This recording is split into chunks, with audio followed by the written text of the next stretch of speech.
with that, Grant. Excellent. Thank you, Andrew.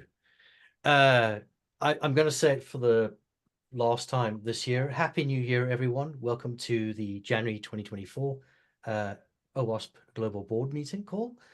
I am here in a purely handover capacity, but let's start with taking the roll call. I see Kevin here. Here. I see Matt. Here. I see Ricardo. Here. I see Bill. Here. I see Sam. Here. And I see Steve. Here. And I see Avi. Here. And I think I've got 7 now. You do. Excellent. Then I will just take this final opportunity to remind everyone of the conflict of interest and antitrust statement that's associated with OWASP, with being on the board. There may be topics up for discussion this evening where you may have a conflict of interest or think that you have a conflict of interest. Please just mention that to the board so that they can make a decision about whether you can participate in that discussion or participate in the voting that happens as a result of that discussion. Excellent. For the board's records, we actually have received everyone's conflict of interest questionnaire. Thank you so much for getting that done. Perfect. I'm very glad to hear that. And that brings me to the approval of the minutes from December 2023. And I'm going to ask everyone if we can vote on those. Starting with you, Bill. Can I raise a point of order? Certainly. Those haven't been updated. I wasn't at that meeting, and I got the handwritten notes from Andrew yesterday, but hadn't had a chance to turn them into an update on the web yet. I did the update on the web myself. Oh, good. Perfect. So then my point of order is irrelevant.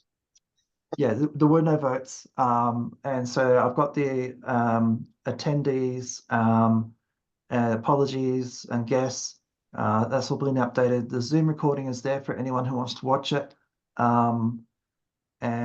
Basically, we've got to reapprove the November minutes after this, but fundamentally, this is updated. Sponsor and second is updated, for example. Perfect. Thank you, Andrew. So with that, with the minutes effectively run through live for everyone on the board call right now, I'm going to ask, this is weird, I'm going to ask the people who were there as guests, but who now have voting rights, to vote on it. I guess I'll start, well, Bill, you were there as a board member and with voting rights. Can you approve from your side those minutes? Yes.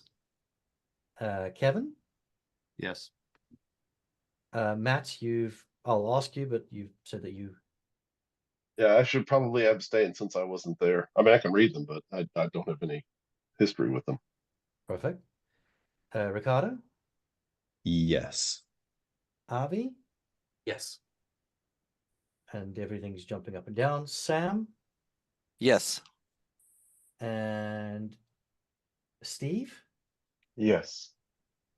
And have I missed anyone? Nope, you've got everyone. And it's a yes from my side as well, Andrew, although it Thank doesn't matter. It doesn't. However, the minutes of the November meeting, if we can run through that same list again. Yep. So the board members who were on the call were Ricardo, Matt, Bill, Grant, Avi, and Bandana. She arrived a little bit late. The future board members were all 3 of them, so they're here today. And we had Sarah, Chris, and Leah from the charity CFO. The approval of minutes was done. There were no votes, and it was adjourned. So, and the reason for requiring the vote here is because we didn't actually approve the minutes in December, right? they weren't ready. Okay. So they were approved, but they weren't ready. So these have now been approved. Okay, sorry, so these have now been made remedied. ready. All right. So Ricardo. Yes. Matt. Yes. Bill, Yes. Avi, Yes. and I'll ask you, Steve Yes. and Kevin Yes. and Sam. Yes. And it's a yes from me. I don't think Vandana is on the call this evening. She wasn't expected. No. So it is still approved regardless. Yes. Thank you. Now, order of business, it probably makes sense to get the chair and vice chair and treasurer and secretary elected before we continue the meeting. Absolutely. Especially with Matt not having power. So, Grant, do you want to just, I'll do the executive director report and the finance report with charity CFO once we've done those. Perfect. In that case, I'm going to call for nominations for the chair. Is there anyone who'd like to stand for the chair? I will stand for chair. Avi, Was that Bill? so I nominate you. Yes. Excellent. Voluntold. Then I will open up questions to the rest of the board if they have any questions of Avi about how he will fulfill that role.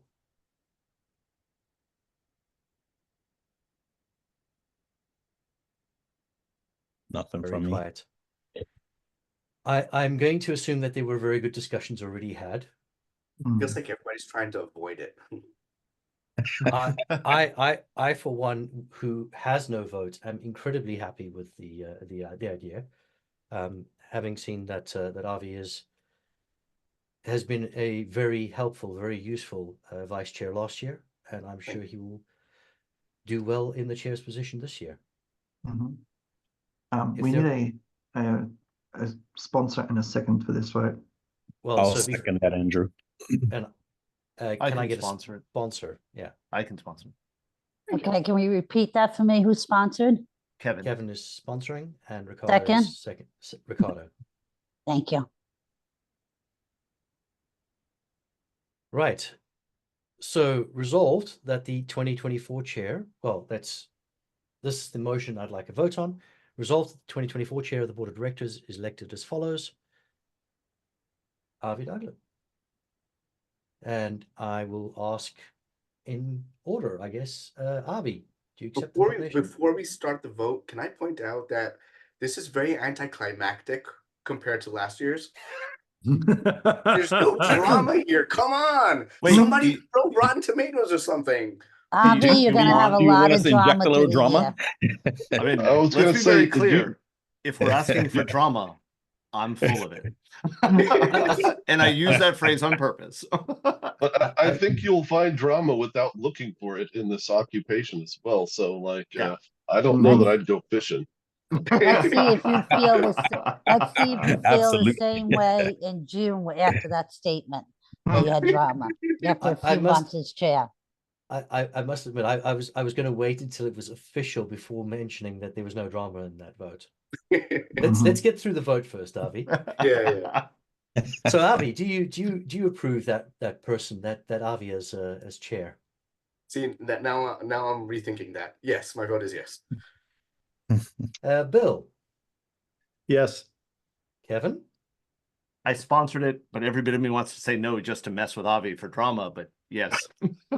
Ricardo. Ricardo, Oh, yes. Matt, Yes. Steve, Yes. Sam. Yes. Did I ask for Bill's already? Yes. So it sounds like we've had 7 votes and 7 yeses. Yep. Congratulations, Avi. Thank you. Congratulations, Avi. That was a very different vote to 12 months ago. I hope that it is indicative of the future of this board. It's going to be a board that's aligned and that definitely has the same direction in mind. And with that, Avi, I'm going to hand over to you. Joking. Thank you, Brent, and appreciate your time. Absolutely. A pleasure. I will then step forward to the next order of business, which is the motion to elect vice chair. Should I share my screen, or are you good to keep sharing? I'm good to keep sharing. You want it's it bigger? Andrew sharing. Okay, good. Yeah. Do you want it bigger? No, it's fine. Okay. Motion to Spons- elect vice chair. Resolved. Do we have any nominees? Can you just I'll say nominate first myself. sorry, Matt. Can you just say first who sponsored it? Then, Well, the mo- we don't have a sponsor till we have the nominees. okay. So Matt, I'm nominating myself to clear the drama. And I'll sponsor it. I'll second it. Oh yeah, Yeah, Don. I'm Can you fight over the second? we want drama, right? All right. We're So gonna fight over Ricardo who gets the sponsored. second man. All right, let's backtrack a little. Ricardo sponsored. Who's second? Kevin, was it? Avi. Sure. All right. Kevin put his hand, said it first, Avi. Okay. Resolved that the 2024 vice chair of the board of directors is elected as follows will be Matt Tesoro. Sponsored by Ricardo, seconded by Kevin. Kevin. are there any other nominees? Any other nominees? So I will go in order of my screen. Move Grant out of the way. Kevin, Yes. Bill, Yes. Sam, Yes. Steve, Yes. Matt, Yes. Ricardo, Yes. and a vote for me would be yes. And that is all 7 unanimous. Matt, congratulations as the vice chair. Excellent. Congratulations. Excellent. Next I order shall of do my business. best. Excellent. Next order of business is the motion to elect treasurer. Do we have any nominees for that? Should be secretary before treasurer, but no worries. Do we have any nominees for treasurer? I'm finally not last. Yes, I nominate myself. Any other nominees? I didn't poll for questions before for Matt, so I'll poll if anybody has any questions for Bill about being treasurer. And I will say he did an amazing job on it the past year. All right. Well, if there's no question. Sorry? Sponsor and second. Yes. The motion is resolved that the 2024 treasurer of the board of directors will be elected as Bill Corey. Yeah, we still need a sponsor in a second. Sorry. I will sponsor that. I'll second it. Is that Kevin again? Yes. Damn, Kevin again. I gotta be I useful.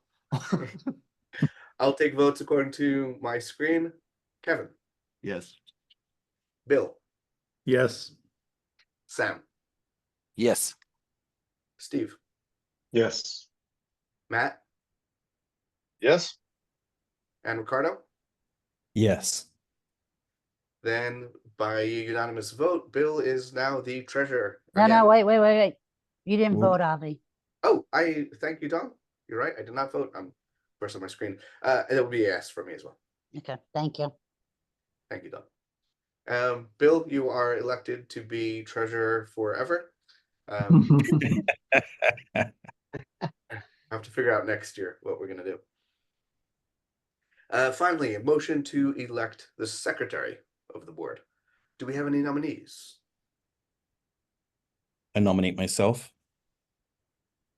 Fantastic. I'll sponsor Yeah. that. Who was I'll the sponsor? second. First, ask if there are any other nominees. Oh yeah. All right. Well, Kevin already got the sponsor, so I'll second that. Actually, Matt. Matt, Matt who's did already- checking that? Avi, Matt you're beat just you gonna to lose out on second every time. It's So sponsors downside Kevin, of being second is there. Matt, is that correct? Yes. yes. Thank you. Does anybody have any questions for Ricardo as for being secretary? If you could be a tree. No, just kidding. In which case, I will poll for votes now. The motion is resolved that the 2024 Secretary of the Board of Directors will be elected as Ricardo Griffith. Kevin, Yes. Bill, Yes. Sam, Yes. Steve, Yes. Matt, Yes. Ricardo, Yes. and a yes from me. Thanks, Don. By unanimous vote, Ricardo, you are the new Secretary of the Board. I am waiting. Congratulations. I am waiting for one time somebody to not vote for themselves. I was close to that. Vote And early, we vote have- often. We have our officers, and I'm noticing one is missing. We were going to also vote on compliance officers. Don't have that listed here, but if you want to, since Grant's actually in the audience, what sort of a motion would you like to make? So before the motion, we might want to ask Grant questions. The idea is just to bring everybody up to speed. Do I have a majority here to amend the agenda accordingly? To discuss compliance officers? Yes. Seconded. Second, Kevin? Sam? Yes. Yes. Steve? Yes, from Matt. Matt? And Ricardo. Okay, great. So the idea is that the compliance committee, as of January 1st, the compliance committee ceased to exist because it was never really a committee according to our model of committees, and realized that this would fit better to be compliance officers who would be covered under director and officers insurance, who would function more independently and not as an exception to all the policies. This is what was decided, I think it was in September. Correct me if I'm wrong, Grant. Grant has indicated that upon leaving the board, which was official today, it was officially before, he would like to join up as a compliance officer. Is this still correct, Grant, or has that changed? No, absolutely. I said I would do it, and I'm still willing to serve. I want to point out to everyone, really, those who have not bumped into the compliance committee in the past, it more often than not has more to do with our compliance with our code of conduct and not like regulations and things like that, but that does also come up as well. We have had lawyers involved and whatnot in the past, but most often it's more than anything, I would say, and Bill and Ricardo, you both have been on the compliance committee, correct me if I'm wrong, I would say more than anything, this is about conflict resolution more than the letter of the law. Do you agree with that? That's right. And the person who fills this role should be fair and impartial. Does anybody want to address any questions to Grant about this? Grant, do you think you can be fair and impartial? I'm almost transparent, and I am very I believe that I can be fair and impartial. I think it's important to understand when people come to the compliance committee, they have a problem, they have a concern, and it's important to hear that concern out, and then find out what the possible resolutions might be for that, and then to make that recommendation to the board should that be necessary. And Grant, since I know you and well, I know what, in my opinion, qualifies you to be a compliance officer, but maybe other board members are not familiar with your experience.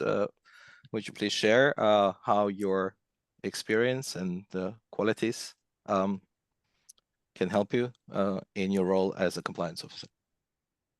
You mean my work with the Met? Yes. Yeah, so I am a constable in the UK, based out of London, and I do a fair amount of frontline policing work, in addition to the work that I do with cybersecurity or the cyber crimes division. So a lot of that role is conflict resolution. A lot of that role is people fighting about things that generally don't involve the law, but are very personal and very they get into their own personal spaces about it, their own emotional spaces about it, and helping them to find a way to not escalate that to violence and not escalate to a point where it becomes a police matter is a fair amount of what we do in frontline policing. Mm. So yeah, I do that fairly successfully on a regular basis where the consequences are quite drastic if I do it wrong. Excellent. Thank you, Grant. And for those of you not aware, Special Constable is a volunteer role in the UK policing. So apart from volunteering a lot of his spare time for OWASP and improving application security, Grant also finds some spare cycles in his spare time to volunteer for the community as a policeman.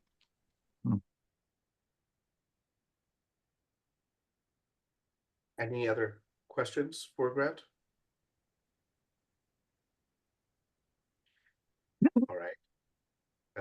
In which case, Andrew posted in the chat a motion. Are we ready to vote on Grant? I am.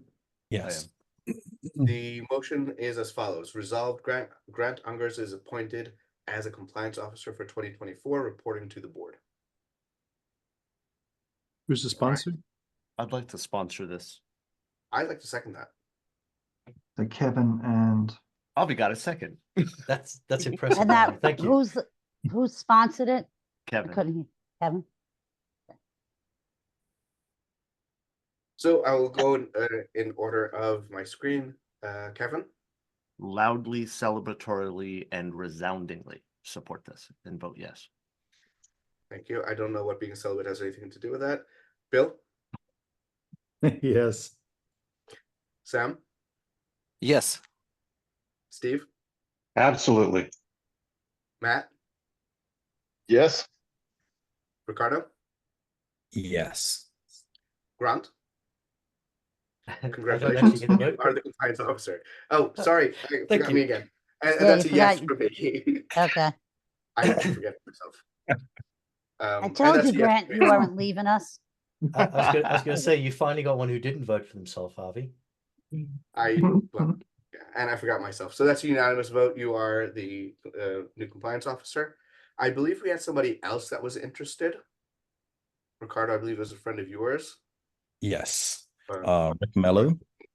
So if we can get him in for next time, I think we met him once. If we can get him in to vote on him next time as well. Sure. Does that make thank sense? you. Yep. Right. All right. In which case we will scroll back to the the executive director reports and the finance reports, and I'll hand it over to you, Andrew. Okay, thank you. I'll keep it short and sweet.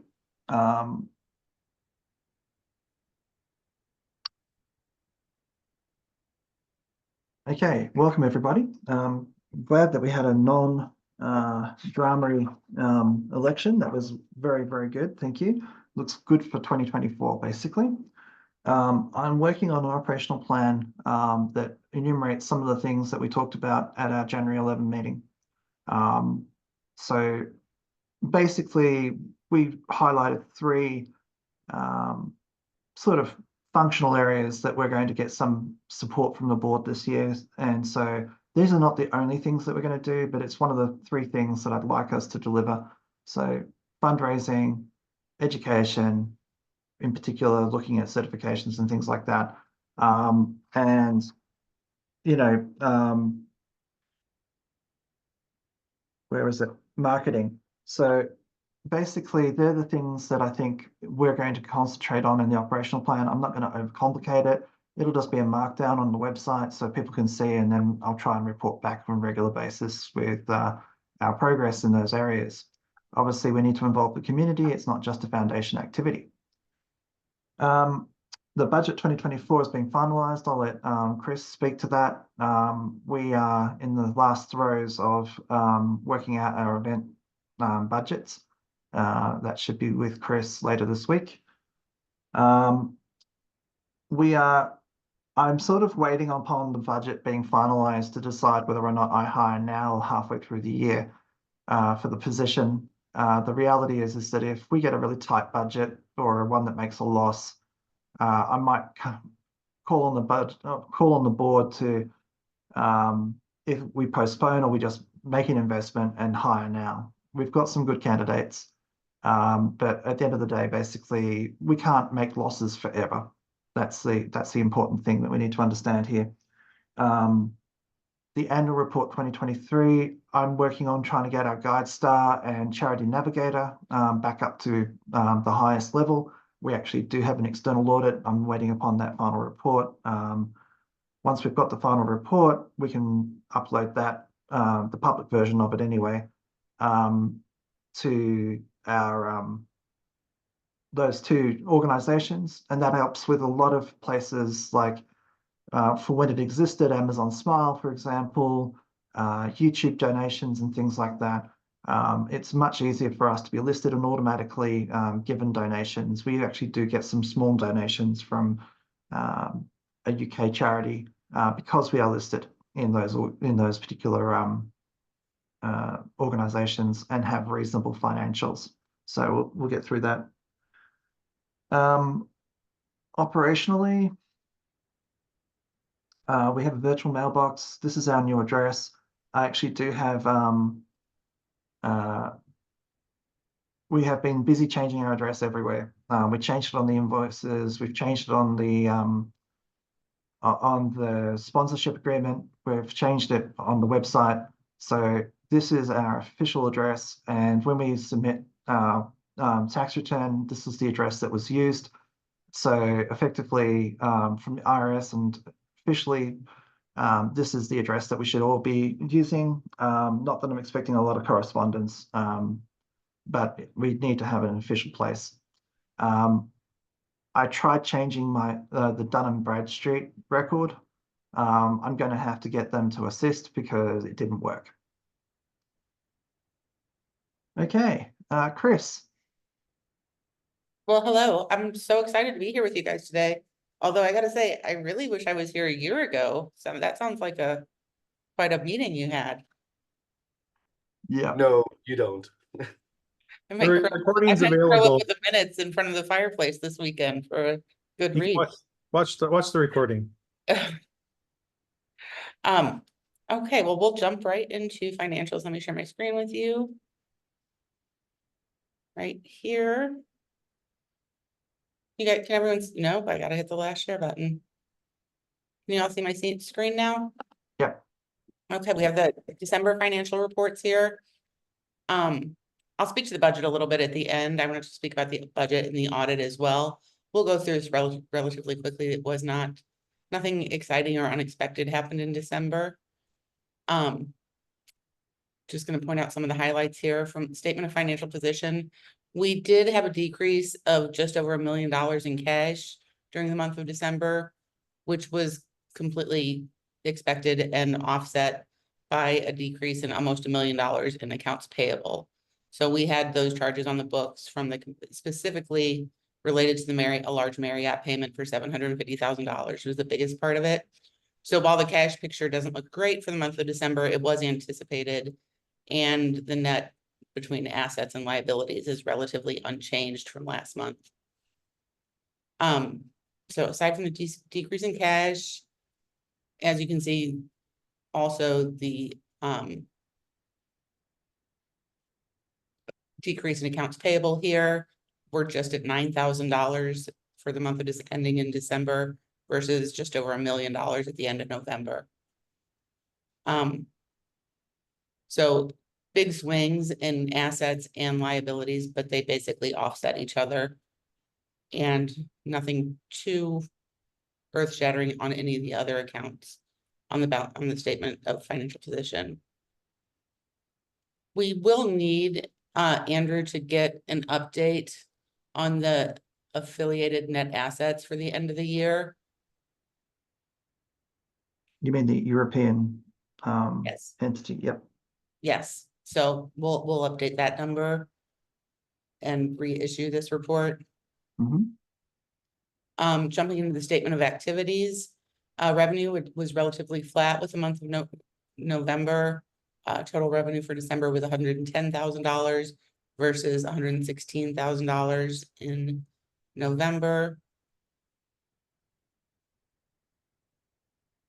expenses, of course, we saw a huge swing in expenses as well, with total expenses in November being just over $1 million and being $125,000 in the month of December. So that was completely expected as well. On the expenses, obviously, conference expenses are significantly lower. And the only increase that was significant was in payroll expenses. So I assume it looks like you guys had some year-end bonuses potentially. Mm-hmm. So payroll expenses were higher than prior month, and obviously, conference expenses were significantly lower.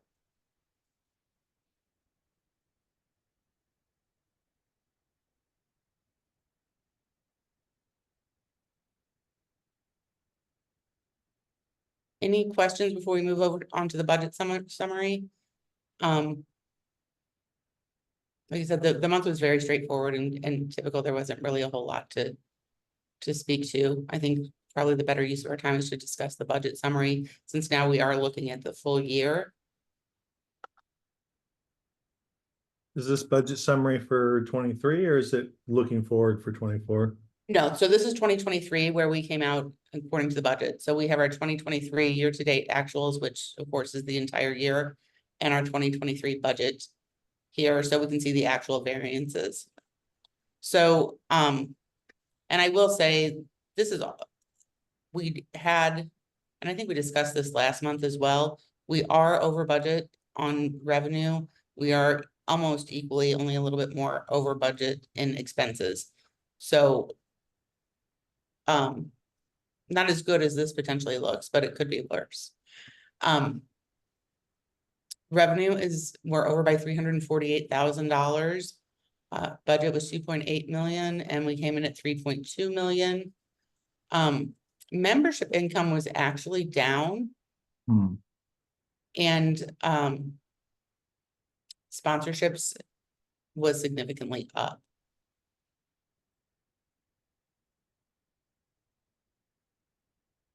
No, I'm sorry. Registrations. So the total conference income was significantly up.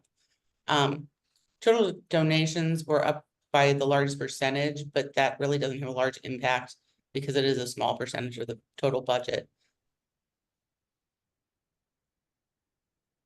And when we go down to expenses, we'll scroll down and just give you a quick preview of the final.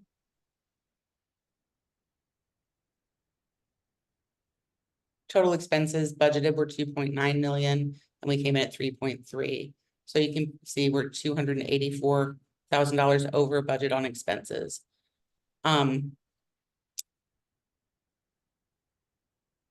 Again, so more over on expenses than we were over on revenue, unfortunately. Yeah.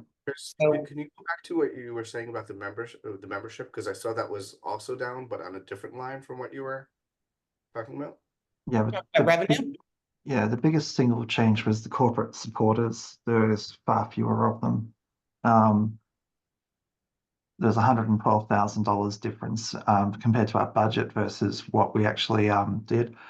Chris and I discussed this at a meeting last week. I've put a line item in for 425 this year to get it back up as a stretch goal. We definitely need to improve the number of corporate supporters, and I think, you know, financial institutions, fintech and whatnot are one of the great untaps for us. So if you know anybody who's in one of those verticals, love to hear from them. Excellent. Thanks, Andrew. All of that is worth discussing separately from that. Sam? Yeah, I have a question on our conference registrations. It looks like it's 50% less than we anticipated. So is there any justification why this happened? I think there was. I will say, I think while we're working on the budget, we will have a much more detailed budget this year. But I think what you see is conference registration. This number included sponsorships and the actual registrations themselves. Sponsorships were not budgeted last year as a separate line item. Okay, it makes sense. Thanks, Chris. Does that make sense? And when we get down to the expenses, well, it's right here, I'll show you. I'm working with Andrew, and we're also working with Kelly and I believe Lauren, to do a detailed line item for each large event for this year, so that we will know where our overages and underages are coming from. You can see that in 2023, we just estimated a single line item for conference expense, but we are going and estimating by line item for 2024 to try to see where these overages are coming from. Yep. So again, recapping the kind of budget, the only really significant here was that we were significantly over in conference expenses, obviously. Good news is we were significantly under in total general admin, which is unique. But significantly under budget in that, and then also under budget in payroll, which I assume is probably staffing issues and open positions. Yeah, we had one additional staff member at the beginning of last year, and we don't at the end of the year. So there was a period of time where that salary became free. So yeah, so we budgeted for a net loss of $127,000 for the year of 2023. We ended up with a net loss of $192,000 for the year. Any questions about that or anything specifically you'd like to dig into?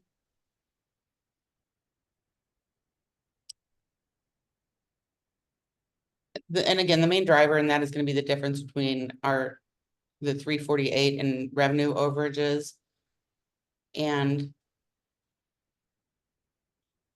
the 380 in expense overages. So it just seems like a bigger year across the board than we anticipated for 2023 on both sides, but definitely expenses outweighed revenue. Yeah, we got hit with some unexpected tax bills.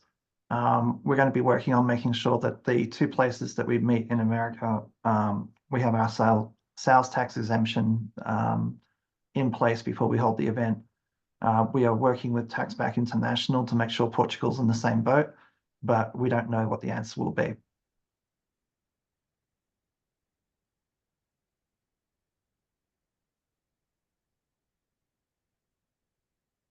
There's no question about the December financial statements. I did have a few questions for you guys. Is there a specific date this year that you're expecting or anticipating or wanting to have the audit presented to the board? Sometime in the next week or so, I'll be reaching out to Anders to schedule the audit for 2023. It's important that we get on their books early in the year. So just wanted to make sure that we were working backwards from any date or deadline that you had.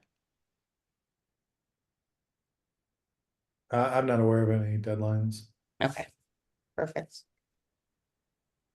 So I will definitely be reaching out, like I said, before the end of the month to Jeannie at Anders to get that on the books, probably sometime over the summer for a kickoff date.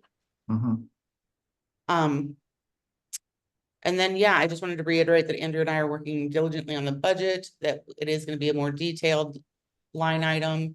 And as soon as the budget's finalized, hopefully in the next meeting, I will be able to roll out a cash flow forecast for you that covers the entire year. And along with giving more detail on the expenses by line item for conferences, we're also doing a lot of work to put the expenses and the revenue in the correct months that we're anticipating them to come into, so that we can anticipate the cash flow throughout the year. So instead of having just an annual budget, that it's going to be by month, so we can know when to expect large expenditures. And then, yeah, and then Andrew and I will be speaking about some potential suggestions for investment opportunities when we get a cash flow forecast in place. So the idea is to keep around 6 months of operational reserve free and the rest invested. But to do so safely, we need to know when the big bills are due. Yeah, and for the benefit of the new board members, we're changed. It used to be we'd do an audit like every 3 years, And we've changed it now. We're doing an audit of our financials every single year. So that'll help us in two ways. One, it means we know no one's stealing money from us and that our financials are accurate. It also helps us with obviously charity navigating those other what Andrew was talking about earlier, those other organizations that then talk about, that we're a good charity, that you should donate to us, things like that. We also recently changed providers. We used to be with a different provider that would help us with our finances. It was a bit messy because they both maintained our books and also maintained like our bank accounts, the accounts payable that was coming in, they deposited it. So there was this commingling, and it put them in a position where they could theoretically steal from us and cover it up because they also had access to all the accounting in the books. So we changed that with when we switched providers. And so anyways, so we've tidied up, and I feel like the foundation's in a much better spot now for it. And anyways, I just wanted to give that background. So a lot of this for us is new because we just switched providers recently. Thanks for the explanation, Bill. And just to clarify, because I just now realized, I want to make verify my understanding. This is like an internal self audit, not an IRS audit. Is that correct? No, That's Yeah. correct. And when It's Chris is talking about an- audit, it is an independent audit, though. I mean, at the end of the day, Yeah. it's done by an accounting firm that's external to Yeah. the charity CFO.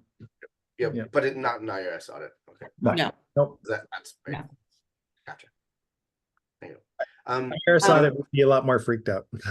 Well, that's why I was confused. Andrew, something you said. So how many months of reserve do we have now, Chris? I don't have the days cash on hand right now. I think that it's going to be a lot more beneficial to speak about it next month, because the calculation for days cash on hand is really can include your expenses, and they've been all across the board. We just paid out $750,000 or $1 million last month.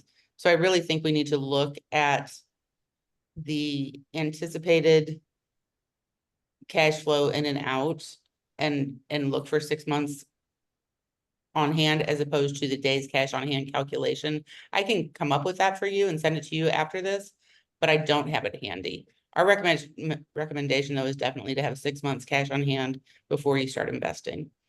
I know at one point we Some had like smaller organizations couple we go with years. 3 months. I'm sorry, go ahead. I said at one point we had, I think, like a year or two of cash on hand. Like it was a long ways out. So I mean, the 13 or days cash 14. on hand, you have 1.8 million right now. So, I mean, just the rough calculation, looking at your yearly expenses. I mean, you have about 6 months. Because you take the expenses and the cash on hand and do a calculation that way. So doubling, we're right at around 6 months right now.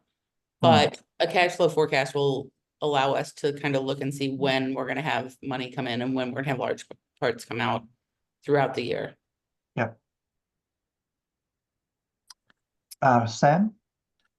I have a question about the independent audit. Obviously, it's gonna cost us money. Do we have some sort of ballpark estimate to prepare for that expense?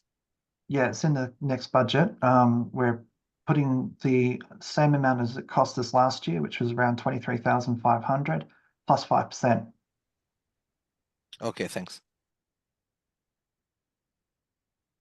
Yeah, it's a big expense, but with the amount of revenue and expenses that you have flowing through your organization, and also looking, funders are going to want to see that with a $3 million organization, they're going to want to see an annual audit. Yeah. And in fact, both Charity Navigator and GuideStar both want annual reports. So this will make it much easier for us rather than relying upon a 2019 external audit. It's also a bit of a premium when you get an audit, not every year, because basically they audit your starting numbers and your ending numbers and generally charge you double. So if an audit every 3 years might be financially beneficial, but an audit every other year really isn't, because those auditors are really charging a premium because If they did the audit the prior year, then they're just working on the final numbers. If you didn't have an audit the prior year, they verify both sets of numbers and end up charging you about almost double. So Bill, have you managed to get into bill.com to do the approvals yet? No, I haven't heard from Leah. I've emailed her a couple times about it. She said she was going to help me, but I haven't gotten in. Okay.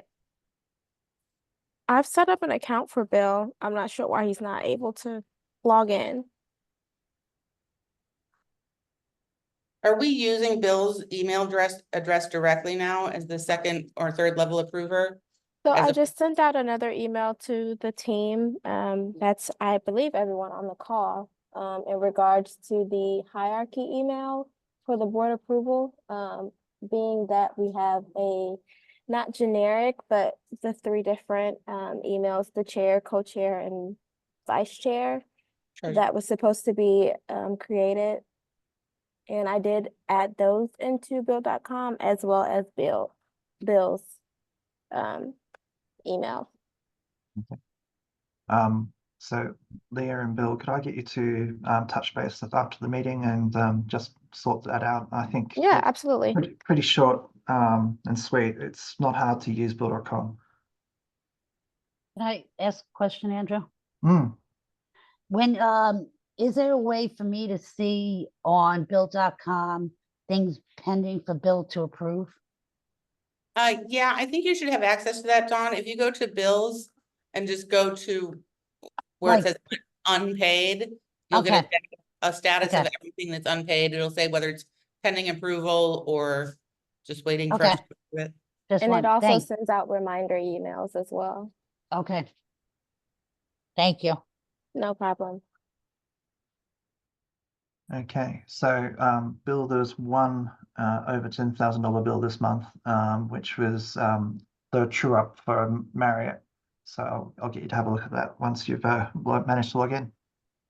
Okay. Okay, are there any other questions for the finance team?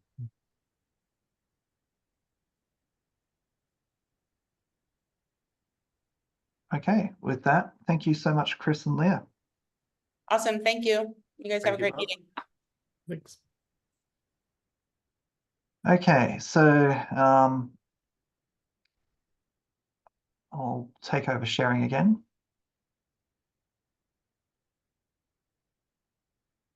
Oh, I'm sorry. I just stopped sharing my screen. Yep. Wouldn't let me hang up.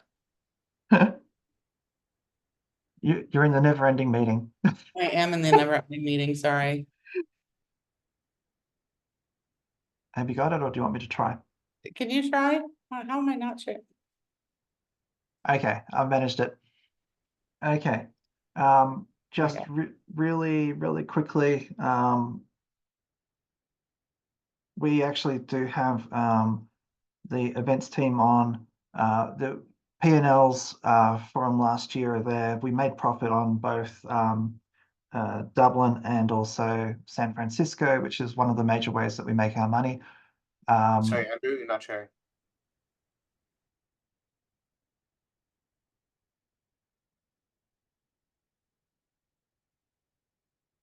Okay. I'll let you run through the membership and chapters on your own. It's we still have 931 complimentary members. That may or may not be true. Project activity, we've got some potential grants in the process. So with the events, we've got 3 and a bit major events this year. We've got Lisbon, we've got Singapore, we've got the Project Summit, and we've got AppSec San Francisco. So I don't see the Project Summit on this, but we're trying to get around 70 people together and just break it even. We'll see. Okay, so the only one that's got some question marks is the Singaporean event. We're sort of locked into the actual venue. We've already paid some of the venue's fees. So we're just looking to make it roughly even and get enough registrants that our sponsors are not going to be unhappy. The reality is that it could very well be the same situation that we had last year where we only have one registrant. We can't obviously run a conference with more speakers than attendees. Okay, so we are looking at Lisbon. I understand that many of you are making your way to Lisbon. There is actually the dates and the timing allow for a public board meeting to be there, so we might reschedule the hours. Yeah, Arby. About Singapore, what are we doing differently this year to save us Marketing. from the fiasco last year? Marketing. I believe, Kelly, you've got a meeting with Nancy Van Nuppen tomorrow to discuss that. Is that correct? I do, yes, that is correct. Tomorrow afternoon. Okay, so yeah. Lauren, sorry, Grant, and then Lauren. Aren't we also tagging it onto the end of a conference or to the beginning of a conference that might ensure that there's a little bit of cross-pollination? Yeah. That's why I was raising my hand too, is just to bring up the GovWare conference. Yeah. We're more or less trying to invest in the region as our third global conference. I understand Vandana really wants to run one in India. We might do that in 2025. But the funding model for India is different than it is in many parts of the world. Many of the conferences over there are free and they're completely paid for by sponsors. So we'd have to make sure that we're fully aware of that and our income and expenses match that reality. I think it'll be wildly successful. It's just we haven't really planned for it yet. We haven't really got a lot of details. I know Vandana is extremely interested in running the event, but it won't happen this year. Lauren, are there any other things the board should know at this moment? No, not at this time, but thank you. Okay, so with that, that's our presentation. These slides are available, linked from the actual agenda. You're more than welcome to read through them. And with that, at 11 o'clock, I will pass the baton back to our new chair, Arby. Thank you, Andrew. Does anybody have any questions for Andrew on that report? Okay. We don't have any explicit other order of business, but we are supposed to have an executive session after this. So I will look for any sponsor to adjourn for now. I can sponsor that. Second, sorry, I'm a sponsor. Anyone want to second that? Oh, I'll second it. All right. All right. It is moved and seconded to adjourn. Those in favor say aye. Aye. Aye. All right. Thank you all very much. I will request the board and Grant as the compliance officer, and Andrew is welcome to stay as well. Stay on. We'll need to stop recording. Lauren, Harold, Don, thank you all very much. Thank you. Bye.